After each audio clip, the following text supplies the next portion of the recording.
Ce qu'on a constaté depuis 10 ans, mais ça a été un acquis, je dirais presque immédiat après la Révolution, c'est qu'il y a eu une liberté d'expression ouverte, un jaillissement de la parole publique qui ne s'est pas refermé depuis 10 ans. C'est-à-dire qu'on est, je pense, dans des très rares pays arabo-musulmans, peut-être avec le Liban, où la parole publique n'est pas censurée, où les journalistes ne sont pas censurés, où un artiste peut dire à peu près ce qu'il veut sans être censuré, sans être inquiété, sans finir en prison.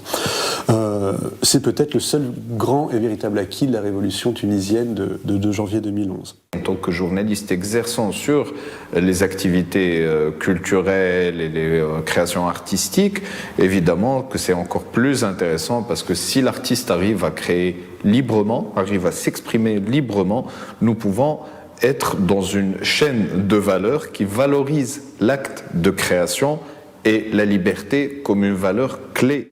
من رأيي أنا نشوف إنه فما دي سوجي تابو اللي هما توا ما نجموش لي زارتيست ما ينجموش يحكيو فيهم بالكدا اللي هما مثلا عندك لوموسيكسواليتي لي سيكسواليتي نون نورماتيف بصفة عامة معناها الجنسانيات اللا معيارية في تونس حتى الحريات الدينية ماهيش حاجة مطروحة بسهولة معناها في الفن بصفة عامة في تونس. جراس الثورة التونسية نجمنا نتناولوا مواضيع كانوا وقت المخلوع مش ممكنين.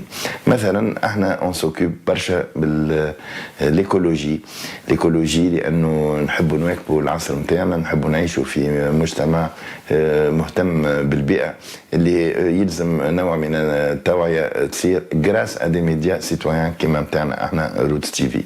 Reste encore la question de l'atteinte au sacré, qui fait l'objet d'une certaine confusion au niveau de la Constitution, qui fait l'objet de confusion au niveau politique. Aujourd'hui, les artistes, comme les journalistes, ont le droit de s'exprimer dans la limite de l'atteinte au sacré. Déjà, le fait que les personnes LGBTQI في تونس ينجموا يخرجوا ويوريوا ليدونتيتي نتاعهم تتسمى فورمه من لي فورم نتاع الليبرتي ديكسبرسيون، اما راهو هذه ماهيش حاجه محميه راهي في تونس، على خاطر ما تنساوش اللي في تونس عندنا الارتيكل 230 اللي هو يعاقب لي بيرسون ال جي بي تي كيو اي ب3 سنين حبس جوست على خاطرهم ال جي بي تي كيو اي، على خاطرهم مثليين ومثليات، عابرين عابرات، مزدوجي ومزدوجات الميل الجنسي معناه. احنا نتلاقوا برشا بلي مينوريتي لي مينوريتي سيكسويل لي مينوريتي لي سوبساهاريان اللي عايشين في تونس، لان احنا نو سوم بورتور دان ميساج ميليتان، un message contre le racisme et un message pour le vivre ensemble. Il y a différents sujets qu'on peut considérer comme conflictuels, tabous. Je ne pense pas qu'on a désormais des sujets tabous, peut-être en dehors du tabou religieux, mais sinon par rapport aux autres thématiques, il peut y avoir des rapports conflictuels ou qui peuvent susciter différentes formes de censure. Quand on parle de différentes formes de censure, je pense que la plus pesante aujourd'hui pour la presse, du moins en Tunisie, c'est la censure économique. Pour les artistes, ce sont les questions qui touchent de près ou de loin à la religion ou au corps policier. Je rappelle que la Tunisie a été pendant 5 décennies, depuis l'indépendance jusqu'à la révolution, un État policier. Il reste des résidus de cet État policier, il reste des instruments d'exercice de différentes formes de pression à travers les forces sécuritaires en général. Et donc ça reste aussi une certaine forme de censure quand on interdit des concerts dans des festivals estivaux, quand on harcèle les artistes qui peuvent créer des œuvres ou qui peuvent avoir des propos qui critiquent la police, ça aussi c'est une autre forme de censure. Alors, ce qui serait intéressant de demander, justement, c'est par rapport aux artistes. En tant que journaliste, en tant que cinéaste ici, il n'y a pas de... Je travaille ici, je travaille à l'extérieur, on n'imagine pas de censure, personne ne vous dit jamais de vous taire. Mais si vous avez un propos qui ne convient pas, qui vous dites voilà, je vais heurter telle sensibilité, je vais heurter telle personne, ou faut éviter que je dise ça, voilà. Vous risquez simplement de ne pas pouvoir créer. C'est ça qui aujourd'hui me semble un petit peu dangereux. C'est quels sont les de transgression. Pour qu'on parle d'artiste ou qu'on parle de culture, ça veut dire transgresser. Donc ça veut dire transgresser le sacré, ça veut dire transgresser un milieu qui est un petit milieu où chacun s'observe et chacun se tient, ça veut dire transgresser le politique.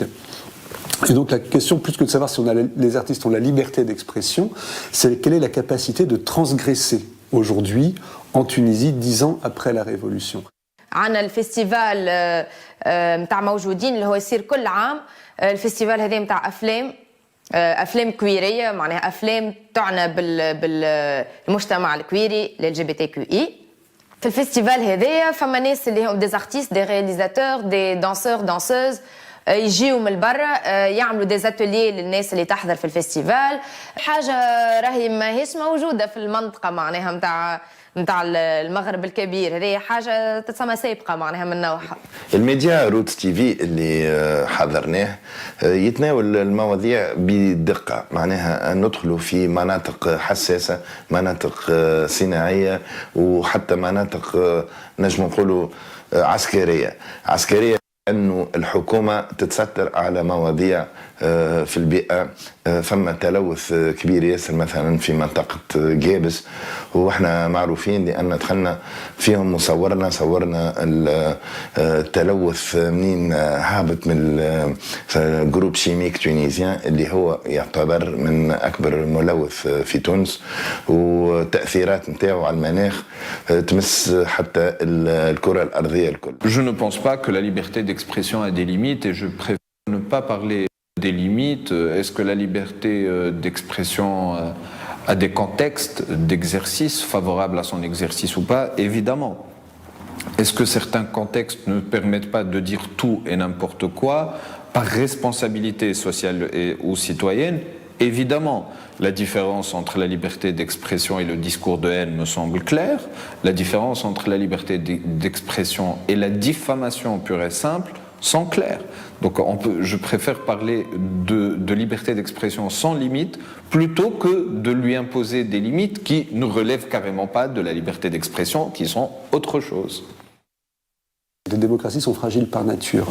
Elles sont fragiles par nature, donc on va cerner à un moment, ça a été le cas en Égypte et c'était le cas je pense dans les années 2011-2013, on va cerner un danger, mais attention, en focalisant sur ce danger, on n'imagine pas toujours le danger suivant. C'est là où, si on sort un petit peu de l'artiste en tant qu'artiste créateur, objet et de son objet de création, on évoque la liberté d'expression et surtout l'intelligentsia au sens large. C'est un terme auquel je tiens. C'est-à-dire que comment réfléchir, comment pressentir les mécanismes d'oppression qui seront ceux de demain. En Égypte, ça a pris une tournure très rapidement, absolument tragique. Et ils sont loin de pouvoir s'en sortir. Ouais. ما لازمش ننساو اللي وضعنا ياسر مختلف على البلدان الأخرى، كما مثلا في مصر الناس ما عندهاش الحق أصلا تذكر اسم السيسي في حاجة فيها حتى شوية إساءة معناها ولا نقد وإلا حاجة معناها تحكي على النظام في مصر ولا العسكر في مصر. نشوفوا في مصر مثلا قاعدة برشا ناس تتوقف، ديزاكتيفيست يتوقفوا على حاجات معناها تافهة، على حاجات تدخل في إطار حرية التعبير اللي هي حاجة ما هيش موجودة برشا في تونس. معناه اوكي فما ناس توقفت على دي ستاتيو فيسبوك وكل، اما سي انكومبارابل معناه. Le contexte est incomparable. La liberté d'expression en Tunisie est beaucoup plus respectée, protégée que dans les autres pays de la région arabe. En règle générale, la Tunisie est un pays qui a certaines garanties démocratiques, contrairement à la majorité des régimes autoritaires de la région. Et par conséquent, il y a une marge de liberté d'expression nettement plus importante et un respect de la liberté d'expression plus important également. Cependant, la liberté d'expression est une bataille qu'on vit au quotidien, y compris en Tunisie, c'est-à-dire que tout n'est pas simple, tout n'est pas clair. Il y a de vieux réflexes que nous avons hérités. Il y a aussi une certaine forme de pression sociale qui sont bien ancrés dans la société et il faut gérer tout en prenant en compte ces différents paramètres. انا نشوف اللي فما امل في المستقبل في حريات اكثر مادام فما جمعيات تخدم مادام فما مجتمع مدني قوي في تونس وكهو